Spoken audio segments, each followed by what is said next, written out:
Παρακαλώ, μπορείτε να καθίσετε για να αρχίσουμε. Εγώ φωτογραφία δεν ευκάλω. Βγάλ' τους και εσύ, εντάξει. Θα ξανασηκωθούμε.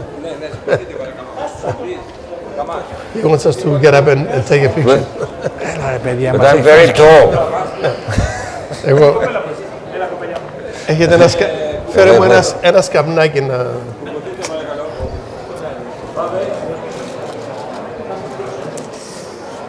Να μιλήσουμε πρώτα ρε παιδιά και μετά να σας βγάλω φωτογραφίες. Ευχαριστούμε.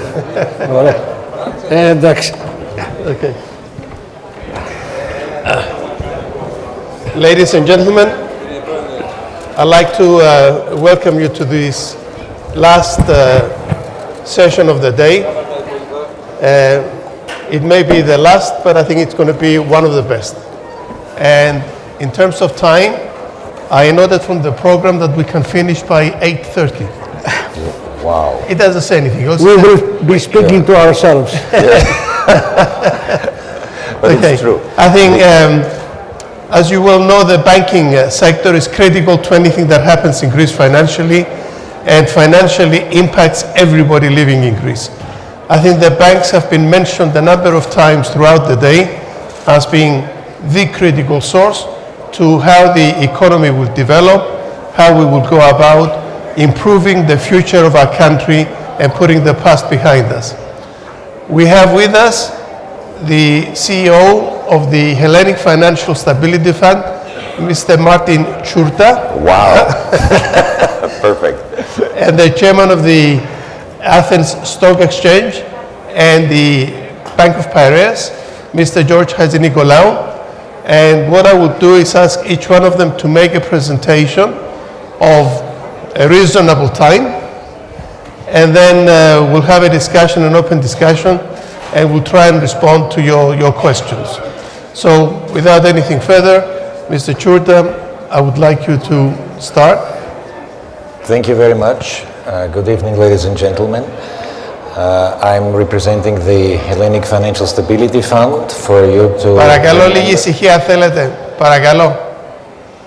For you to remember, the HFSF is the largest shareholder in NBG, with 40% in Piraeus, with 27.6%, with Alpha with 11%, and in Eurobank currently with 2.4%. And the HFSF over the time has invested lots of money into the banks, 31 billion in injection in the equity, 4 billion in CoCos, while 2 billion are already been or were repaid by NBG. There are 2 billion still outstanding with Piraeus, and 13.5 billion for the non-performing debt of the bad banks which were merged into the good ones.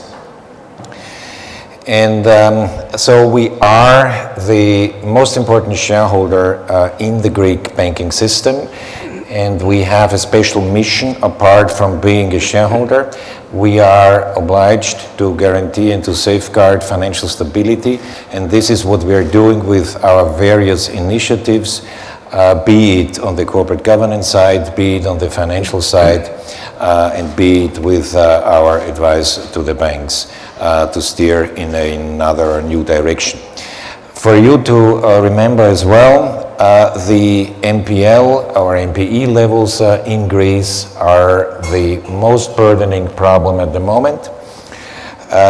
The NPE ratio for the Greek banks in 2009 was at 5.7%, and it has reached 48.6% in June 2018. And the GDP growth also very unfavorable. Now there is a slight increase in GDP, which also does not support the banks in working out their NPE, NPL issues. The gross loans have decreased from their peak in 2010 from 272 billion to only 186 billion in 2018. This is a decrease of 32%. And the stock prices, I don't have to remind you, It's very painful.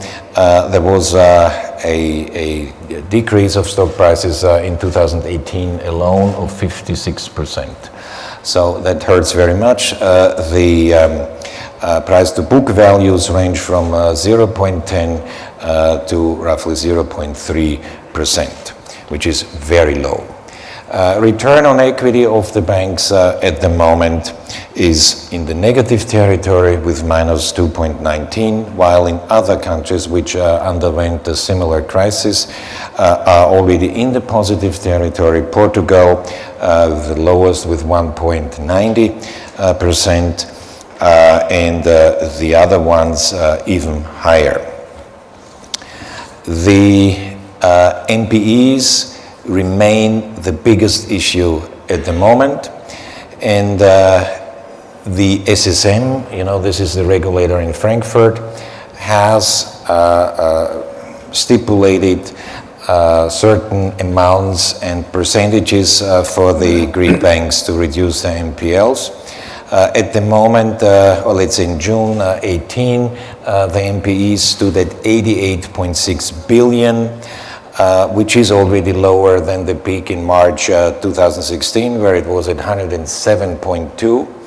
SSM wants to reduce the Greek banks to for another 35 billion at the end of 2021, but that still means an NPE ratio of 21%, which in our view is still way too high, and that is the reason why we as a shareholder want the Greek banks to reduce their NPEs below 10%, because only below 10% a financial institution can lend money again to companies, to the SMEs, but also to retail.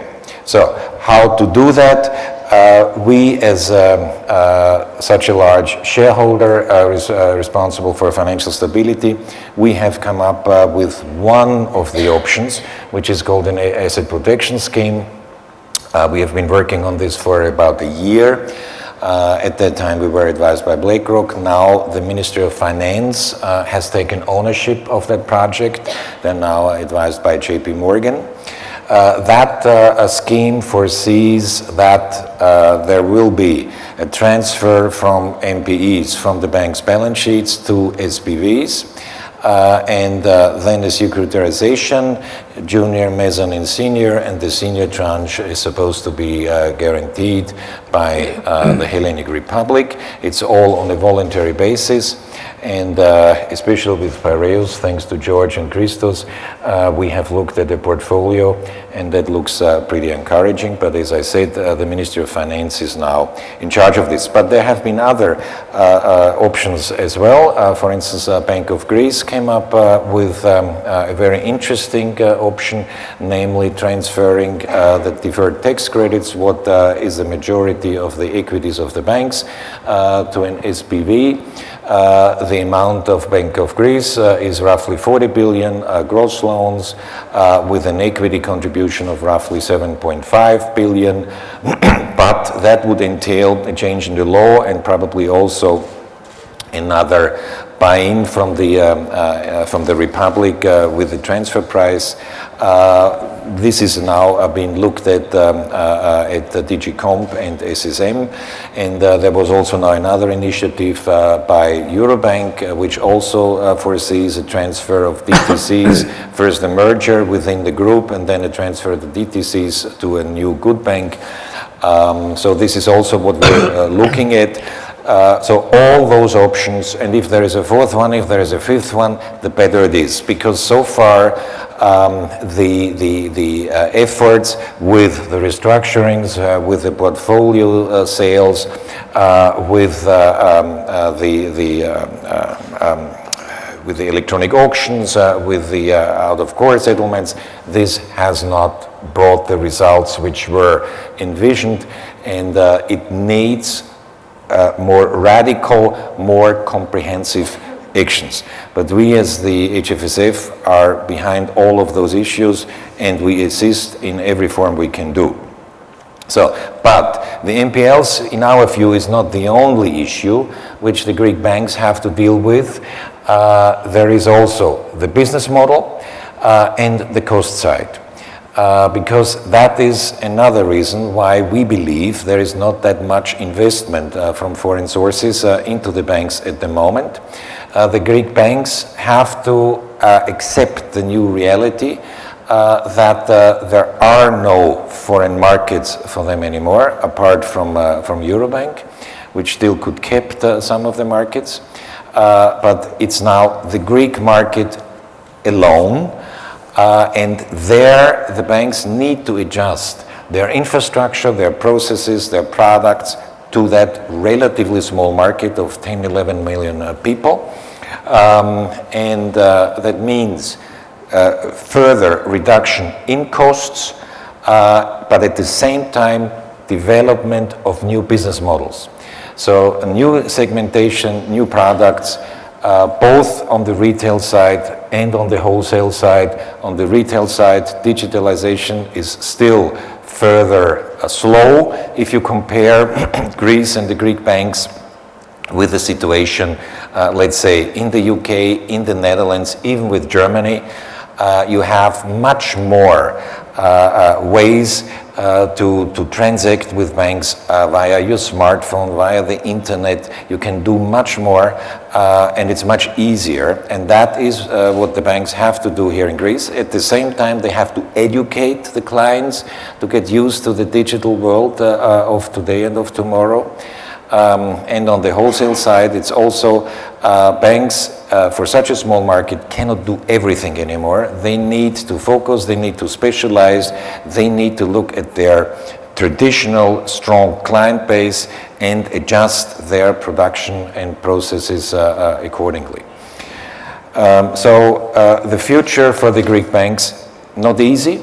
We understand as shareholders, but since we are in something in between private and state, we are definitely here to assist and help the Greek banks back on the feet.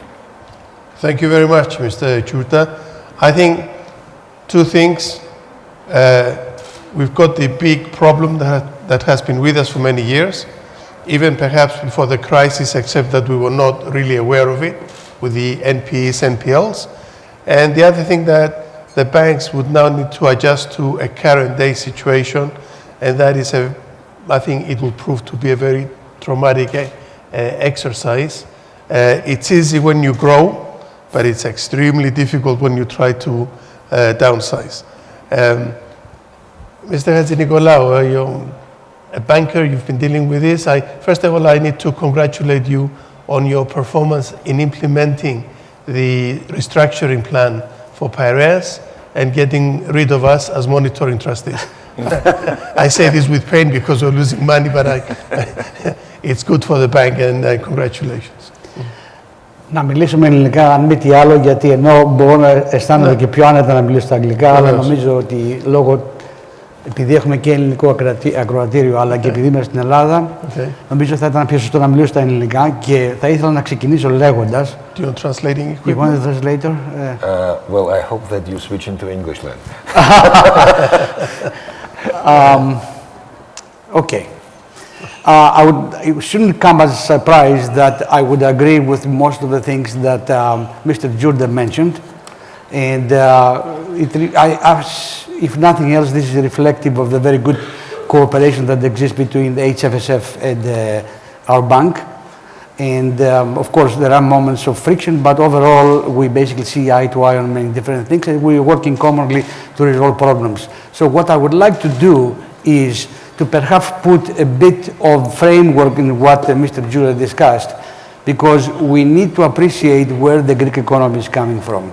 The Greek economy is coming, it has ended a recession that lasted close to 8 years at the end of 2016, where the Greek GDP lost close to 28-29% of its value. Just to put things in perspective, this is of the same magnitude as what the US economy lost during the Great Depression. And just for historical purposes, if one looks at the records, you will see that what followed in the US was a decade in the 30s of a successive banking rolling crisis. So should we say that we are surprised by the volume and the extent of the non-performing exposures in the Greek banking system? The answer is no.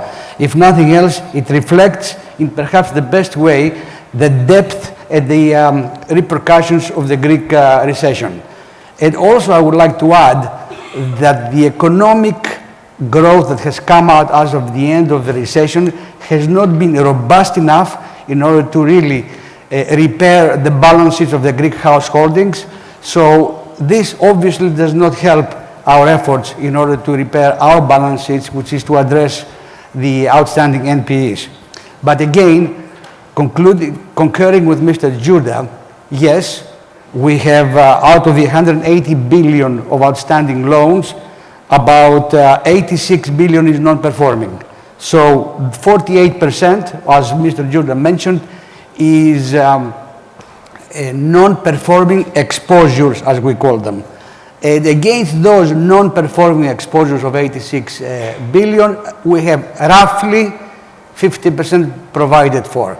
So out of this 86 billion, about 43 billion has already been put away in order to cover the potential losses for those exposures. And I can tell you also, just for your information, that these provisions are much higher for consumer loans, roughly about 70%. They are a bit lower, significantly lower for mortgages, about 33%, and about roughly a little bit over 50% the business are provided. So this is where we are now, and indeed we have a formidable task. We have undertaken significant commitments with the SSM to reduce these exposures, and we have established a timeline along with the associated targets to do so. So what is this target? The target is we'd like to have this 86 billion to be reduced to 65 billion by the end of 2019. We think we're on our way there. I think it's important also to say that out of this 86 billion, and I mentioned that about 50% of that is provided for, it is important because I don't think this gets enough airtime that the remainder of this exposure is provided by collateral. So if one looks at the Greek bank balances, this 86 billion, it's either provided or it's covered with collateral. So one would say, what is the problem? The problem is that we need time in order to work the liquidation of the collateral and take the appropriate provisions. So if I can translate it, it's a matter of time.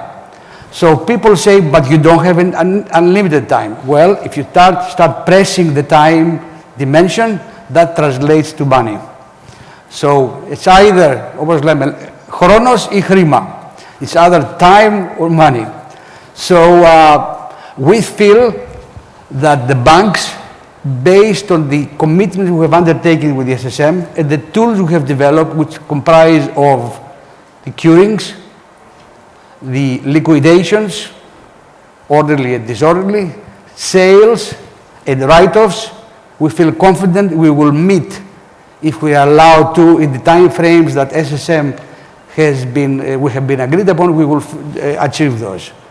Of course, lately we have seen an urgency and an acceleration to do so much faster.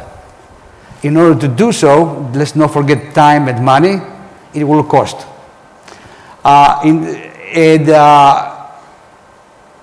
much? It all depends how fast you need to accelerate this equation, okay? The market is developing tools. The HFSF has come up with a very interesting proposal. It's not actually it's a proposal that has already been applied in Italy, so we are not reinventing the wheel here. We need to fine-tune it in the Greek reality, and we are working very, very closely with the HFSF to do so. The Bank of Greece has come up with another very interesting proposal. We need both and perhaps more. And we feel confident that these tools, along with the existing tools that we have in place, plus the ability of the Greek banking system to deliver pre-provisioned income, which is roughly in the region of about 4 billion a year, we feel confident that we will be able to meet those objectives. But let's not forget, and that's my last comment, that ultimately this effort relies very heavily on the underlying economy. We need more robust economy because only a robust economy will underpin and they will secure the results of all the above efforts. An economy which will allow the repair of the underlying household balance sheets at the firms, which ultimately will improve the ability of these borrowers to redeem their obligations versus the banks. Thank you very much, Mr. Hadjinikolaou. I think if I put it in very simple words, we have a picture where the banks have already absorbed the loss of the NPEs, and the rest of the bad loans, bad debts, NPEs are guaranteed by other security. So if you were to take them off your balance sheet at face value, you will not be deteriorating the picture of your balance sheet because the provisions are there and the rest are covered. So yes, they're bad, and the biggest problem that you will face, as you said, is time and the cost of acting on the security to collect and liquidate and therefore not incur further uncovered losses. Well, you added something, Mr. Kyriakou, since you are an accountant, either you are setting me up or you unwittingly said something, which is if you transfer them out of your balance sheet, then as you know very well since you're an accountant, transfers are not easy, number one. What I basically said is that basically we as a going concern, with what we have in our balance sheet, if we are allowed to work it out, we think we have the resources and the capital capacity as expressed by the provisions and the underlying collateral to really face off these exposures. Yeah. No, it was a form of expression to show that the bank will not suffer anymore, assuming that you collect on your guarantees, your cover, because the provisions for the loss you have already taken for the hit in your accounts. Obviously, that is time. Time is the problem, and time is of essence. Plus the fact that even those that you have cover for, if the economy doesn't improve, the people that have given the guarantees or the value of those guarantees may not be realized. Correct. Basically, if I may say, the underlying collateral, we just think for a minute in orders of magnitude. We're talking about 50% of these exposures of the 86 billion, is about 40-some billion of underlying collateral, which represents real estate. If you attempt to liquidate this collateral in a very short period of time, number one, you're not going to get your money. Number two, it's going to have negative repercussions in the real estate market. So that's why time is of essence. And the more time you allow, you maximize the chance that you collect enough to really close your exposures. Sure. If you force the sale, then you will incur losses. Sure. And losses translate to additional capital. Okay. Mr. Jordan. Yeah, we are not fond of time because we believe there must be accelerated solution to this issue, but I'm with you. A fire sale of the collateral would be the worst thing to do. In that respect, I agree. I just want to comment, yes, the coverage ratio of the NPEs is 50%, but that does not mean that the other 50% are, let's say, easy to gain, because at the moment there is no guarantee in place yet. The APS scheme we are talking about will also not cover 50%, but probably less, and that's going to be a securitization. The big problem is if you transfer if you sell the NPEs to an external investor, you lose a large part from market value, or let's say the difference market value to the book value. And that would eat into the equity of the banks. And then if you do that radically, then the banks would not have equity. And one thing, George, which I think we also should mention, you said 4 billion income, or let's say a pre-provisioning income. If you take, or if we take all the loss budgets from the banks, which is roughly 1.5 billion, then you wind up with 2.5 billion pre-provisioning income. So from those 2.5 pre-provisioning income, you have to cover all the other costs, you know? And that is the dilemma of the banks, and that is the reason why we differ in our view that the problem can be solved over time. Yes, it can be solved over time, but then it would take probably 10 or 15 years. We strongly believe that is too long, and there need to be other solutions, and that is the reason why we go for this APS or for this securitization or whatever. We believe there must be some external help, assistance, whatever, from either private investors or from the Greek government. The Greek government now, after the end of the program, could or can use part of the money for this. In the APS, it would be a contingency. It would not be a cash out, so it would help. With the Bank of Greece, we understand there could be a cash element involved, and with the other securitization within a group, there would no state money be involved. But something like this, in our view, needs to be done. Otherwise, I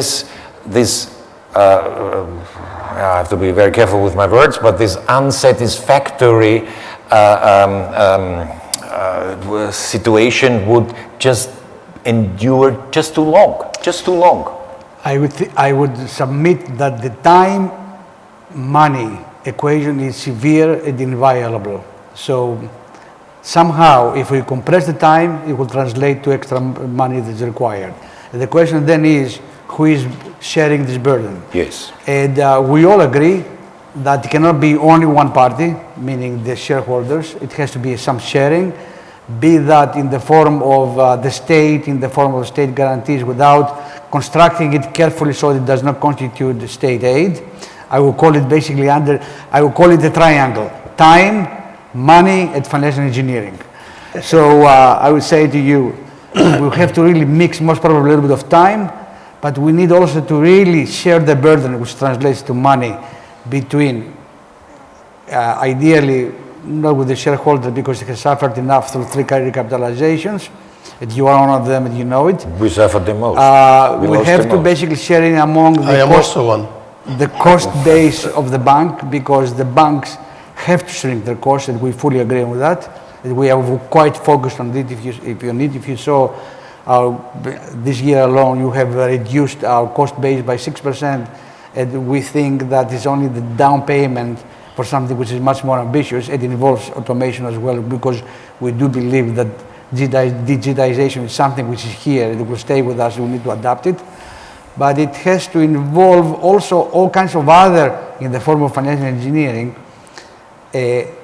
perhaps segmenting the risk in such a way that can be absorbed by niche investors that are interested in particular types of risk. And the forms of securitization you have been suggesting are one type of this, because you are developing the senior part, which you can hold with your help. Then you basically have the equity part, which is really the lottery ticket, if I could call it.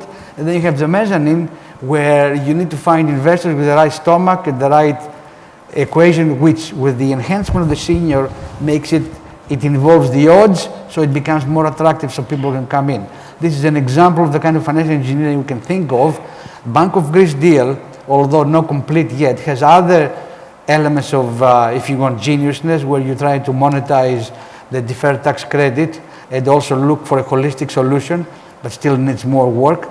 But I'm sure that as more and more people focus on the need to really play around with this equation, time, money, and financial engineering, there is enough bright people out there who will come with new ways to skin the cat. But let's be clear, there is no such a thing as a free lunch. It will cost us either in terms of time, either in terms of money, or something else. Yeah. No, I think you're right. I think the Bank of Greece has come through with obviously not a final statement, but just an idea in the concept of creating a bad bank, which might be a good solution depending on the value of that they will give to the transfer of the assets to that bad bank. But as I said, I think it's one of the issues. You've got many on the table. It is important from a timing point of view because unless you do something with them, you spend a lot of time in looking after them, in chasing them, in catering for them, which that is eating into the profits of the banks in any case. So you need to get rid of that element of cost, which is another thing that is hitting the banks. The banks right now, I think as you mentioned, are too big for what they do. They have been established under a different situation.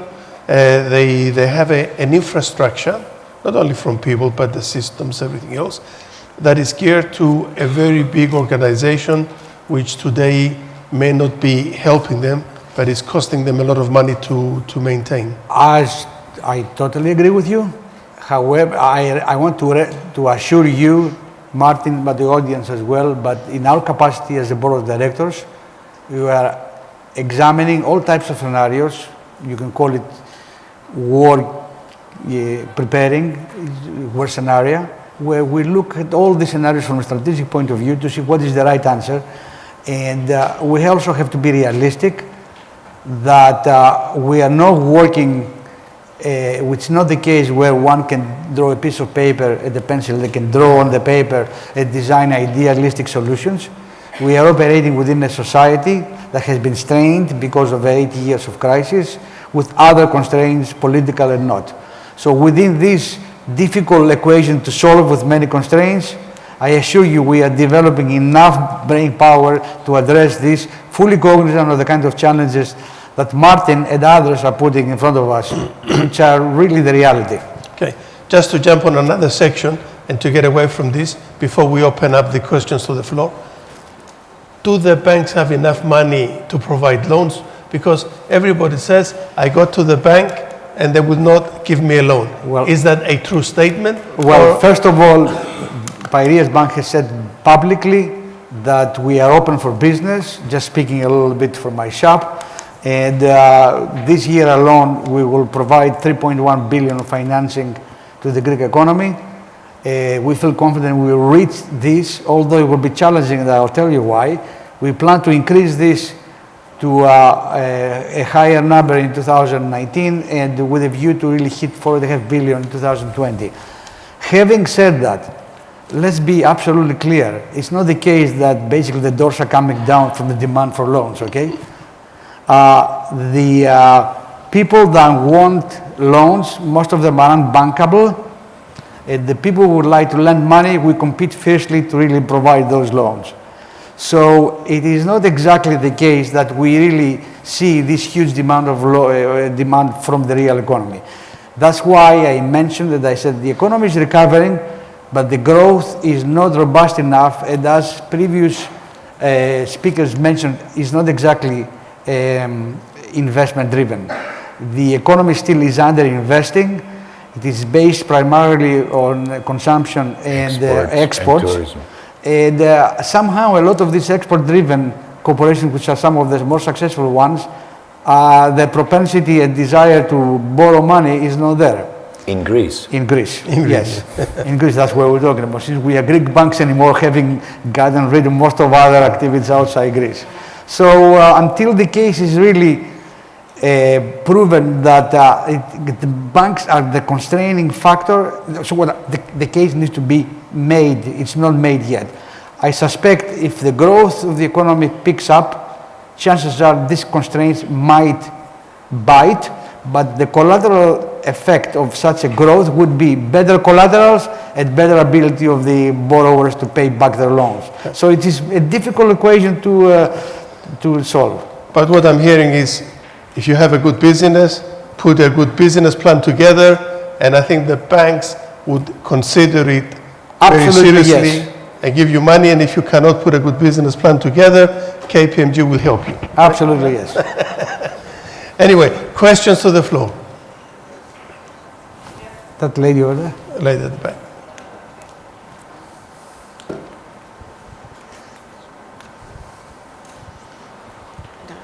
Maybe I should introduce myself again. I'm Eileen Murray from the World Bank. This is all music to my ears over 30 years now. We're here today at an investor conference. A big delegation next week is going to Washington to try to get trade deals between the United States and Greece and whatever.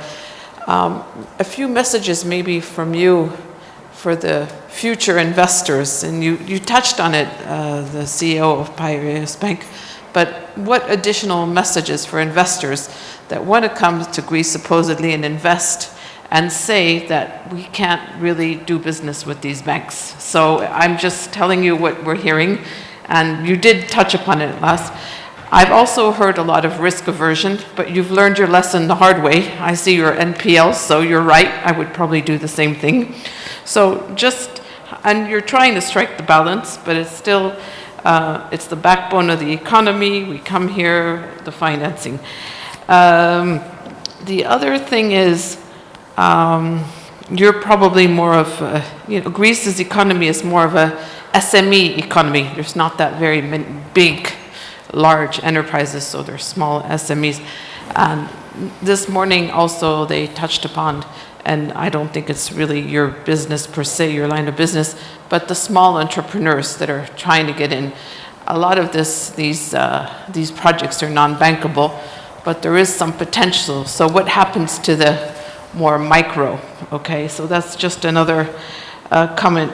On the bad bank, since we've heard about it for years now, there's always been reluctance to characterize it as a bad bank for many different reasons, but what it entails and what it says. So just a few comments, but I strongly feel for you. You've done some excellent work. Thanks. Thank you. Yes, please. Okay, I can respond. Both, I think. Yeah, please. First, the message to investors, we invite you to also to come to New York, and then you will hear our message there. But what will be the message? The message must be that the management and the boards of the banks are facing reality and are redressing their operations to the current situation of the market here in Greece. And it's not the growth story anymore as it was in the past. It is now some sort of humbleness and the will to change. That must be the message to the investors. We do not, we are a shareholder, but we do not believe in speculative investors. We believe in strategic investors. Ideally, we would like to sell our shares to other international banks who invest not only money in a Greek bank, but also manpower, new platforms, new technologies. This is what we would like to see as a shareholder. But we do not believe in hedge funds who now invest into the Greek banks because the valuations are so low. This is not our aim. Regarding the SMEs, if I may allow, George, because I'm a banker for more than 30 years and now I'm with this HFSF now since June last year. What I see is that the change in the behavior of banks, not only in Greece, this is throughout Europe, was driven by the regulator. And the regulator is very strict and tough with the risk models, with the lending policies, with the risk appetites, and so forth. And in my personal view, that deprives the bankers from one of the key elements of being a banker and having a social function in this whole economy, namely assessing the risk properly. And what's happening today is, if it doesn't fit into the risk model, forget it. And especially in an SME environment, as you have here in Greece, this, in my view, my personal view, that does not lead to the proper results. So in that respect, I wish, but it's very difficult for me as a shareholder, that the bankers are coming back to their old virtues, namely transforming risk and time. That is what the banker stands for. So that is for the SMEs. And for your last point, the bad bank, I believe for a classical bad bank, it is way too late. Because now the collateral values are so low, and if you transfer the assets at this price, this would cost way too much equity. That should have been done 5 years ago, or even longer. Now, the models which are on the plate now are securitizations. The securitizations offers the big advantage that if you slice the assets, if you slice a portfolio, you get a higher price than if you sell it in one go. And you don't have the problem of the transfer price as badly as you have it in a bad bank at this moment. And although the Bank of Greece model is called a bad bank, yes, in a way, but it also entails securitization, so it is not a classical bad bank. I do not believe in it at that stage anymore. Let me start quickly for the very last comment about bad bank. I would totally agree with you. The time was many years ago, several years ago. Perhaps the last opportunity was before we left. We exited from the Memorandum of Understanding, MOU, with the institutions. This is gone. I think we have to move forward. The kind of ideas which are being developed is the way to go, and we need more of those. Everything that is on the table is more.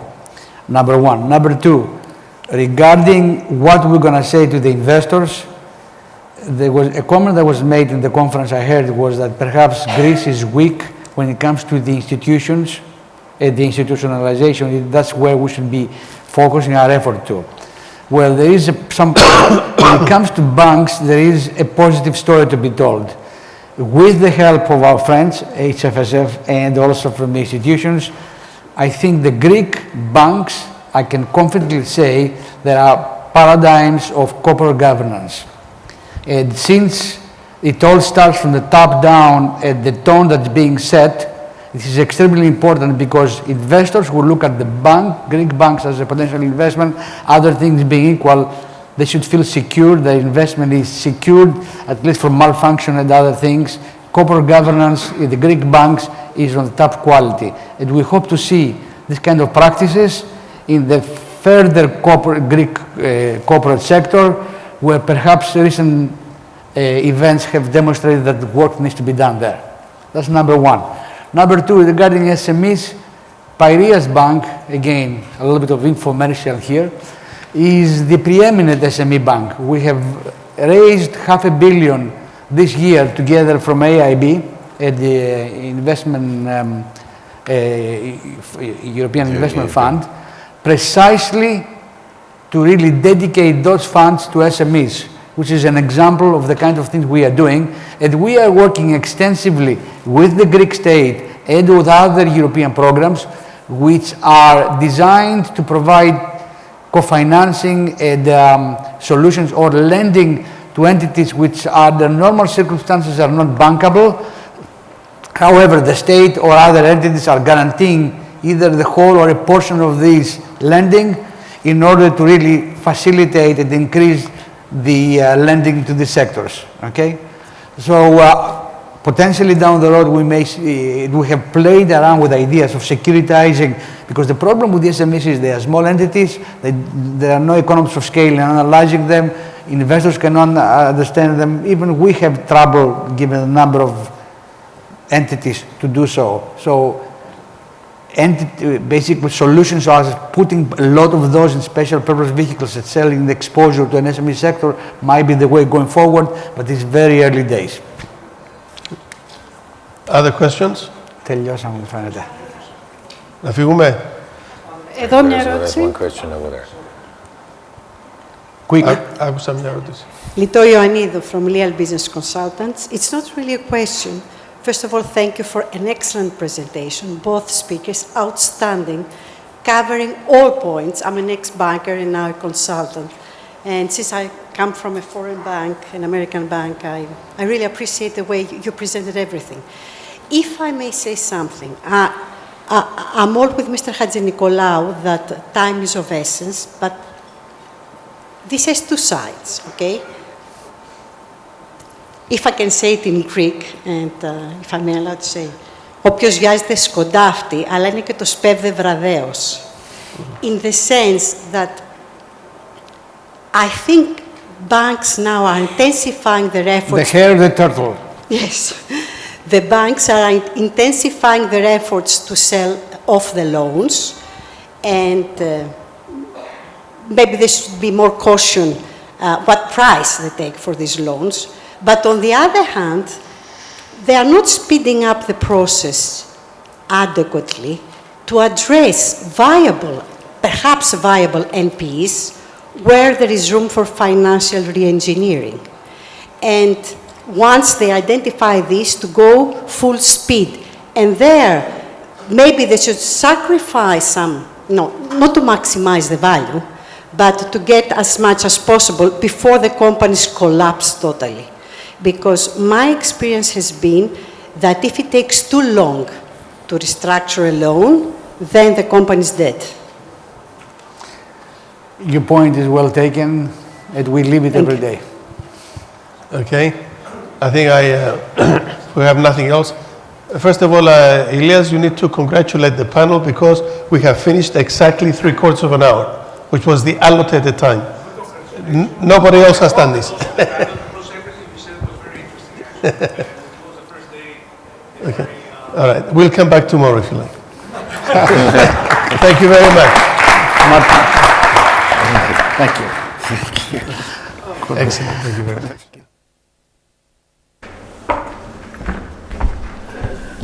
Αυτή ήταν η πρώτη μας μέρα. Νομίζω ήταν πολύ γεμάτη, πολύ ενδιαφέρουσα. Σας ευχαριστούμε πάρα πολύ. Για όσους θα είναι το βράδυ στο δείπνο με τον αρχηγό της αξιωματικής αντιπολίτευσης, περάστε έξω, πείτε ένα καφέ με ένα ποτό και πίσω στις 8.30 ώρα. Ευχαριστούμε. Ραντεβού αύριο.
Can you replace me? While it's true.